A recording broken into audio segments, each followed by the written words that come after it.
Please behave yourself. நம்ம மானம் please behave your self. Theatre கிடையாதுங்க ப்ளீஸ். நேற்று 2 முக்கியமான செய்திகள் சோசியல் மீடியாவில் ரொம்ப வைரலாக போயிட்டு இருந்துச்சு. மெயின் ஸ்ட்ரீம் மீடியாவே எடுத்து போடுற அளவுக்கு ஒரு நிகழ்வுகள் 2 என்னென்னு பார்த்தீங்கன்னா, ஒன்று வந்து அஜித் அவர்கள் கார் பந்தயத்தப்ப அவர் வந்து எமோஷனலாக சில வார்த்தைகள் கோபப்பட்டு பேசின ஒரு விஷயமும், இன்னொன்று என்னென்னு பார்த்தீங்கன்னா, டிவிகே கட்சி பொறுப்பாளர்கள் சென்னையில் உள்ள பாரிஸ் கார்னரில் போயிட்டு மக்களை நேரில் சந்தித்து வாக்கெடுப்பு எண்ணிக்கை நடத்தினதுக்காகவும் திமுக அவங்க வந்து அவங்க தாக்கியிருக்காங்க. அதில் பாதிக்கப்பட்டது வந்து பார்த்திங்கன்னா கர்ப்பிணி பெண்கள் உட்பட பாதிக்கப்பட்டிருக்காங்க. மொத்தம் வந்து 15 பேர் அந்த வாக்கு எண்ணிக்கை அந்த வேலையில் கலந்துருக்காங்க. 10 ஆண்கள் 5 பெண்கள் இதில் வந்து பாதிக்கப்பட்டு சில பேர் மருத்துவ சிகிச்சையில் இருக்காங்க. இந்த விஷயங்களை பற்றி நம்ம தெளிவாக பார்க்கலாம். ஓகேங்களா? முதல்ல வந்து அஜித் அவர்களை பற்றி நம்ம பார்த்துலாம். அஜித் அவர்கள் கார் ரேஸில் கலந்துருக்காரு, எல்லாருக்கும் தெரியும். இப்போ வரைக்கும் அவர் எந்தெந்த பந்தயத்தில் கலந்துருக்காரு. அதே மாதிரி அவர் வந்து சினிமாவும் நடிக்கிறத தாண்டி இப்போ காரை ஓட்டுறதுல அதிகமாக விருப்பம் கட்டுறது, ரேசிங்கை அதிகமாக கவனம் செலுத்துறதுனால மிகப்பெரிய அளவில் ஒரு பிரபலமாக அறியப்பட்ட முகமாக அஜித் அவர்கள் மாறிட்டு இருக்காரு. இந்தியாவுக்கு அது ஒரு பெருமை தான், தமிழ்நாட்டு மக்களுக்கு பெருமை தான், தல ரசிகருக்கு ஒரு பெருமை தான். ஏன்னா நிறைய முன்னணி நடிகர்கள் நம்ம தமிழ்நாட்டோட முக்கிய பிரபலமான நடிகர்கள், பிரபல அறியப்பட்ட முகங்கள் எல்லாமே அஜித் அவர்கள் போய் பார்த்து வாழ்த்துக்கள் சொல்லிட்டு வராங்க. அவரோட சேர்ந்து செலிப்ரேட் பண்ணிட்டு வராங்க. ஃபேன்ஸும் எவ்ரி ரேசிங் அப்போ அவர் சந்தித்து செலிப்ரேட் பண்ணி ஃபோட்டோ எல்லாமே எடுத்துகிட்டு வராங்க. இது காமனாக லாஸ்ட் சாட்டர்டே வரையும் நடந்துட்டு இருந்த விஷயம். அஜித் அவர்களும் அதை என்ஜாய் பண்ணி நடந்துட்டு இருந்தார். ஆனால் செய்திகளை காட்டப்பட்ட நிகழ்வு எப்போ நடந்திருக்குன்னா, ஞாயிற்றுக்கிழமை நடந்திருக்கு. என்ன நடந்திருக்குன்னா, சண்டே ரொம்ப அதிகமான ஃபேன்ஸ் எல்லாமே வந்திருக்காங்க. நிறைய பேர் கூடியிருக்காங்க. கொஞ்சம் நஞ்சம் இல்லை, அதிகமாக கூடிட்டாங்க. கூடுனது மட்டும் இல்லாமல் என்ன பிரச்சனை நடந்திருக்குன்னா, அங்கே வந்து பந்தயம் நடக்கிற இடத்துல அவர் வந்து எப்போவுமே பந்தயம் முடிஞ்சதுக்கப்புறம் போகும்போது எல்லாரோட நின்று ஃபோட்டோ எடுத்துகிட்டு போவார். ரீசெண்டாக ஒரு ரேசிங் முடிஞ்சதுக்கப்புறமும் ஒரு ஈவெண்ட் முடிஞ்சதுக்கப்புறமும் அவர் வந்து அங்கே நின்று ஃபேன்ஸோட ஃபோட்டோ எடுத்து அதை நிறைய பேர் ரிலீஸ் பண்ணியிருந்தாங்க. ஃபோட்டோ எடுக்கிற வீடியோவும் நம்ம பார்த்துருந்தோம்.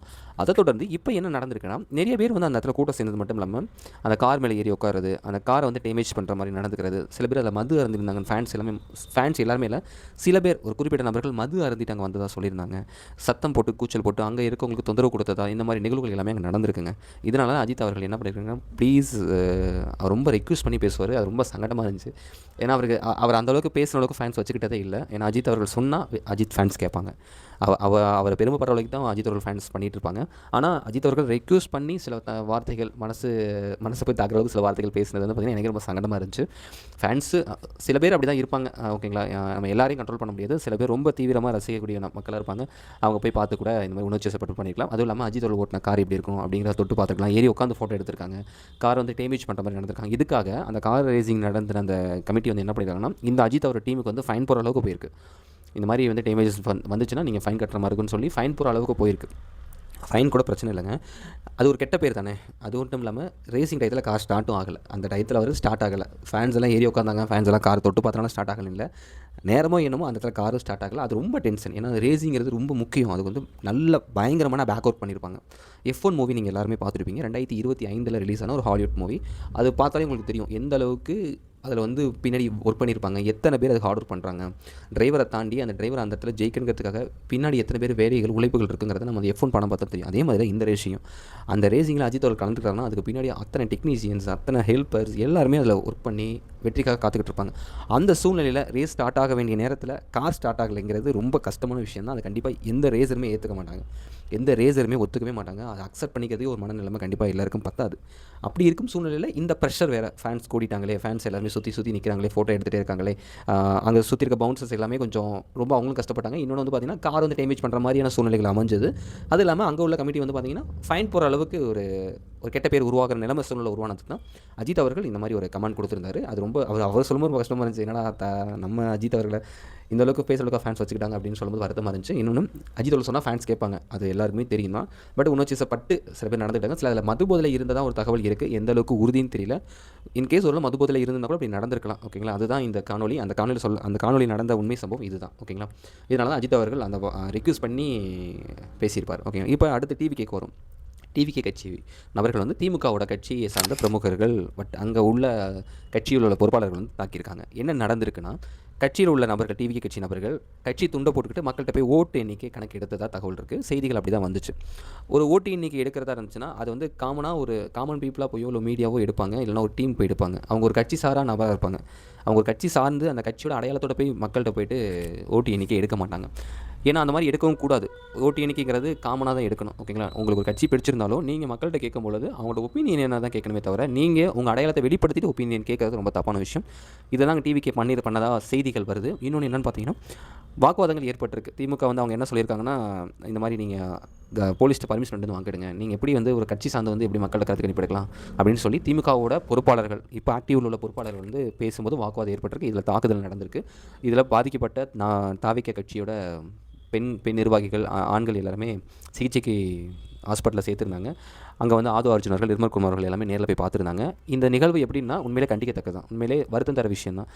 ஒருவேளை திமுக பிரமுகர்கள் அவங்க சொல்கிற மாதிரி போலீஸோட பர்மிஷனோட தான் வாங்கிட்டு வரணும், போலீஸோட பர்மிஷனோட தான் வந்து மக்களை சந்திக்கணும் அப்படின்னா அதை சொல்லி அங்கேருந்து அனுப்பியிருக்கலாம். வாக்குவாதங்கள் பண்ண வேண்டாம். வாக்குவாதங்கள் நடந்திருந்தாலும் அதில் வந்து விலகி போயிருக்கலாம். ஏன்னா கை நீட்டி தாக்குறதுங்கிறது ரொம்ப தப்பான விஷயம். அதில் கர்ப்பிணி பெண்ணும் இருந்திருக்காங்க. அவங்களுக்கு ஏதாவது பிரச்சனை, அந்த குழந்தைக்கும் பிரச்சனை தான். இந்த இடத்துல ரொம்ப கவனமாக திமுக நடந்திருக்கலாம். ஆனால் அவர்கள் பண்ணது முழுவதும் தப்பு. இது வந்து கண்டிப்பாக அந்த கட்சியில் உள்ள மிக முக்கியமான அந்த தொகுதி பொறுப்பாளர் கண்டிப்பாக இதை கண்டிக்கணும். கண்டிப்பாக இதுக்கு ஒரு நடவடிக்கை எடுங்க. ஏன்னா வந்து டிவிகே கட்சி அங்கே ரியலாக என்ன நடந்துச்சுங்கிறது செய்திகள் மூலமாக தான் நம்ம தெரிஞ்சுக்க முடியுது. உண்மை சம்பவம் என்ன நம்ம பொறுத்த வரைக்கும் என்ன வருதுன்னா, வாக்குவாதங்கள் ஏற்பட்டிருக்கு. அதனால் திமுக வந்து டக்குன்னு கை நீட்டியிருக்காங்க. 2 இடத்துல பிரச்சனைகள் உருவாகியிருக்கு. திமுக காரங்க தான் அதிகமாக இவங்களை தாக்கினதாகவும், இவர் ரொம்ப பாதிக்கப்பட்டது டிவிக்கே தான். அதனால் ஹாஸ்பிட்டலில் போய் ஒருத்தருக்கு வந்து பார்த்திங்கன்னா ஃபிக்ஸ் மாதிரி வந்திருக்கு. அவர் ரொம்ப தீவிர சிகிச்சையில் செய்திருக்காங்க. நேற்று நிர்மல் குமார் அவர்களும் ஆதரவுகளும் போய் சந்திச்சிருக்காங்க. இது எல்லாமே நடந்திருக்கு.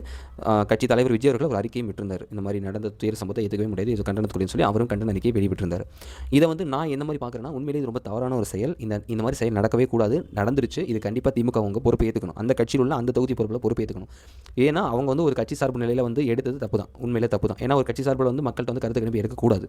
ஓகேங்களா? ஆனால் அவங்க எடுத்திருக்காங்க. பட் அந்த தப்புன்னு சொல்லி புரிதலை உருவாக்கி அங்கேருந்து அவங்க அனுப்பியிருந்தால் பிரச்சனை இல்லை. வாக்குவாதங்கள் ஏற்பட்டது வரைக்கும் கூட பிரச்சனை இல்லை. ஆனால் அதுக்கப்புறம் கைகலப்பு ஆகிறது ஒரு தவறான செயல் தான். இந்த வீடியோ பார்க்கணும் நீங்கள் கூட சில விஷயங்கள் யோசிக்கலாம். அப்போ வந்து தேனியில் நடந்த சம்பவம் மட்டும் உண்மை அப்படின்னு யோசிக்கலாம்.